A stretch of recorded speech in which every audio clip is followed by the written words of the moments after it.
Well, my phone cut me off, so I went to a different phone. uh, I was speaking to my children at the end of my last video. What I was saying was, we could be helping each other. We could be hugging each other.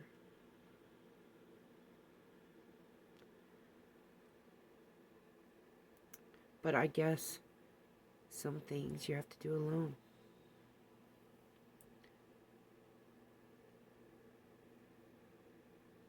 And I'm doing it.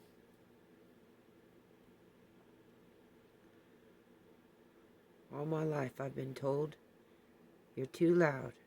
Shh. I wasn't allowed to speak. I wasn't allowed to have my own thoughts. I wasn't allowed to just be me. And I find my adult children telling me the same thing in my 50s. I'm done doing that. And I guess that's why they probably think I'm some kind of firecracker at work. Because I don't take shit. I'm not going to go out there and get paid my measly amount an hour and take shit.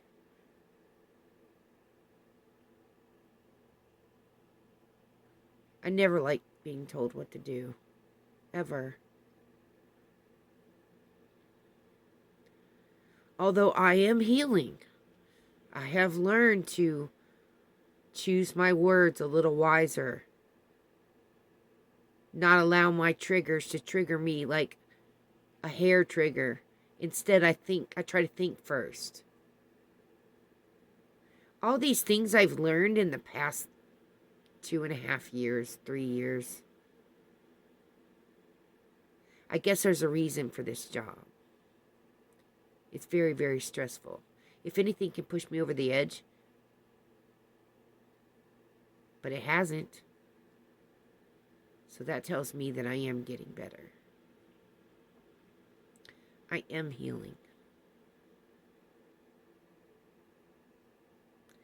And quite honestly, I don't feel like my children know me anymore. And I don't know if they resent that.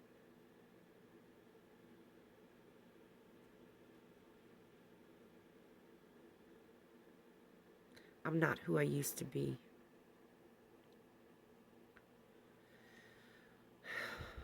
So I want y'all to know that I love you. I love my children dearly. I have no regrets.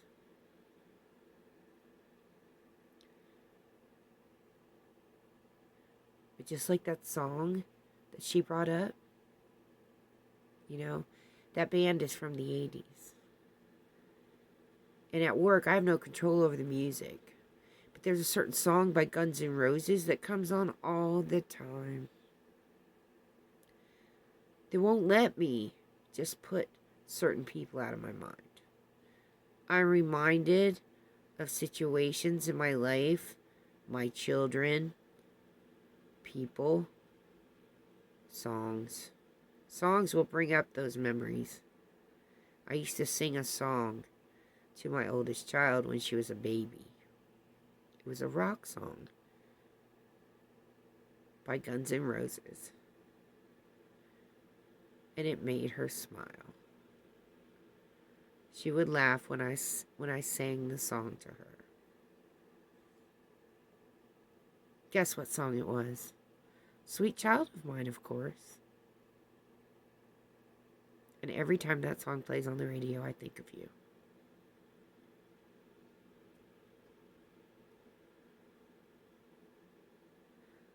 A mother's love never dies. I will always love you. Because I remember you as a baby girl. And I'm sorry for everything. Everything. I'm sorry for the terrible men I married.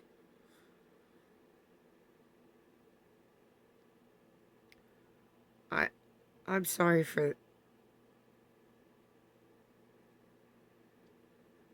what you had to observe. what you had to endure.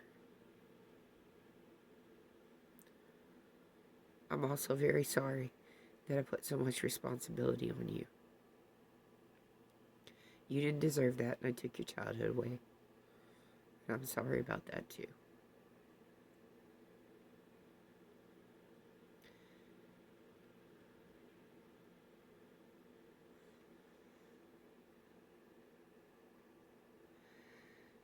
This video right here, I'm going to send to you first.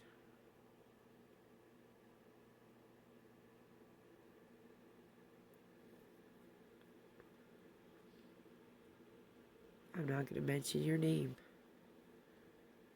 but you are a big part of my story.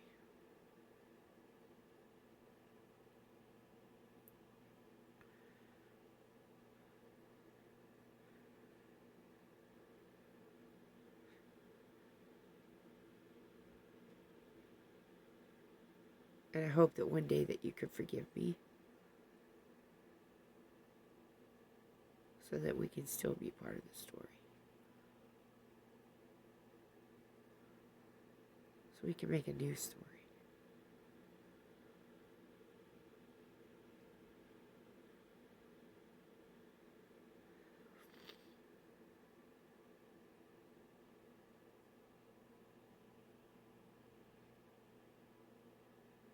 To my son, I'm sorry I was so hard on you. I didn't mean it.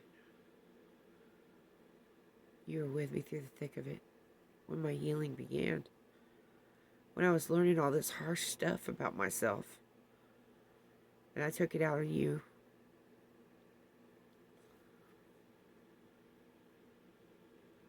But in the end, we agreed. It's okay. I'm happy that you found a wife. And I hope that you're happy. In summer, I'm sorry I left you. That last bout with your daddy was just too much. And then I was fighting with your sister. I was angry. I was hurt. And I did what I knew, what I was brought up to do. I ran. That's what my family taught me to do.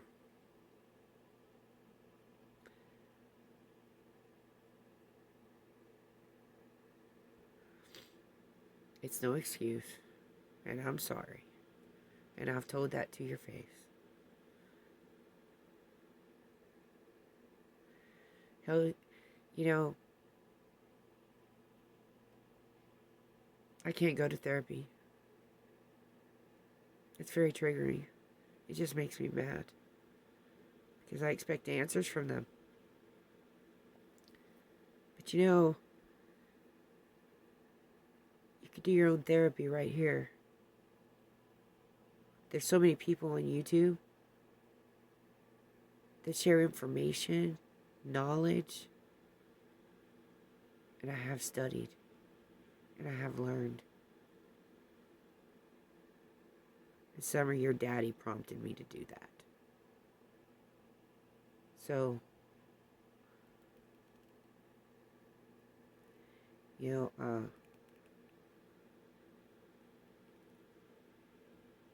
they say your twin flame is like your mirror. And Donnie was that mirror for me. He forced me to look within and to learn about myself. And again, no regrets.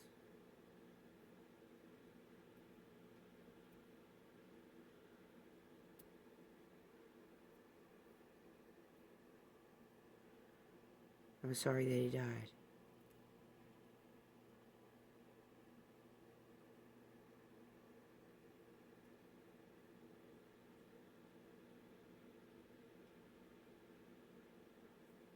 He'll come back to you in an animal, probably.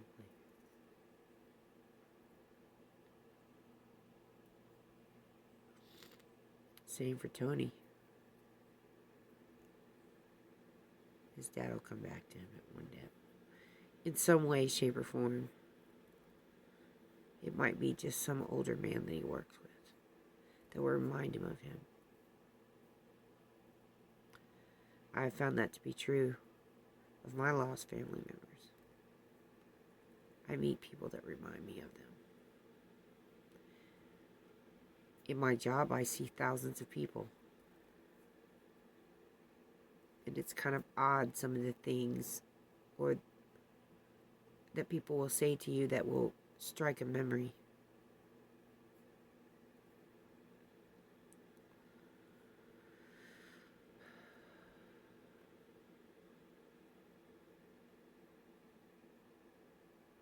The other day,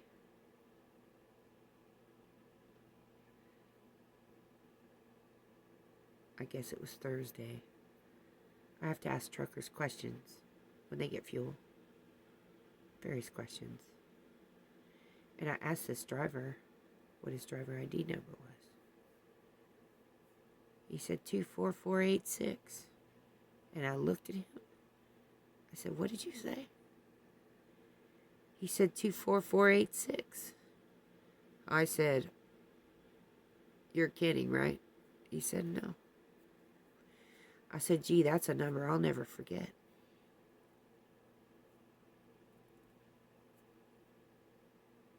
See, that's a number that was on my clothes, written by my name.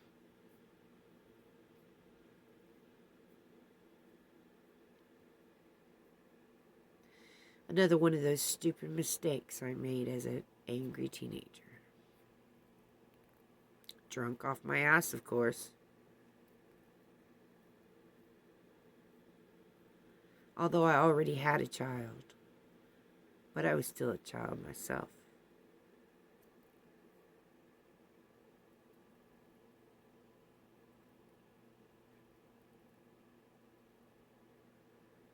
So again, I made a lot of mistakes.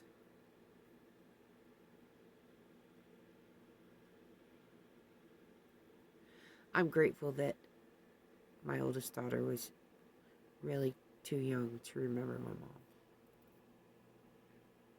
She might remember a little bit, but I'd say for the most part it's probably a blank memory at this point. I hope so.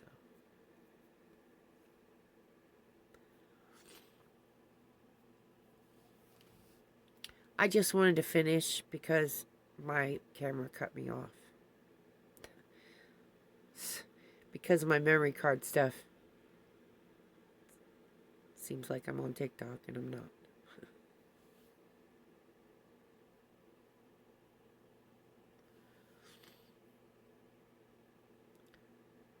I don't know how to pronounce it, but Satija, thank you.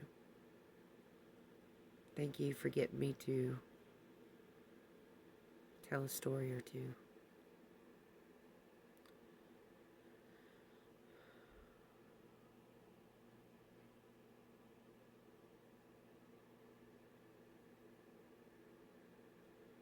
And for opening up my eyes a little bit. No more crying tonight. My head hurts and I am done.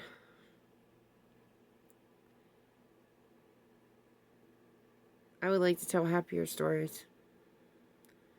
I made my shorts today out of a video that I just really was blank today.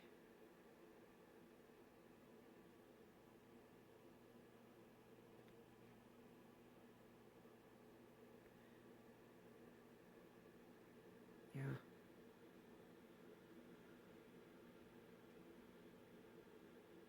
They say it's brain fog. I hope it's not all these head injuries catching up to me as I get older. So just in case, I need to tell these stories. Because I might help somebody. If I help just one person to know that they're not alone in all their pain, then I've accomplished something. And if I accomplish one thing before I die, that's great.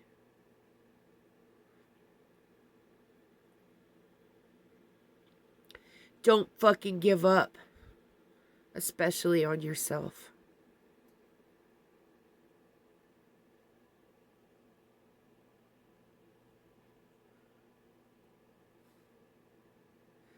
I just want peace in my older life. I'm older now and I just want peace and quiet. Yesterday it was a barking dog. I found myself chasing the neighbor in his truck to stop him, yelling at him to stop. Please stop. He stops and I said, dude, please put the dog away. Put it in the house. It's been barking for a week. He says, oh, it's not my dog. It's not my dog. I'm just watching it. I said, well, that dog's protecting your house. So he's been barking for a solid week. Dude, could you please just put him in the house? I commend you for taking care of the dog, but please put him in the house. And he did. Thank God. Because I was losing it. Little things like that. They're triggers. I can't apologize for them, but at least I'm starting to recognize them. That is progress. And these videos tonight are also progress. Thanks for listening. And to my children and my grandchild, I love you with all my heart. And Linda, I love you too. And I have forgiven you. It wasn't your fault.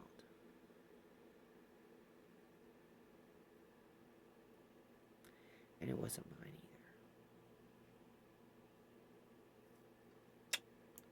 either. Love you.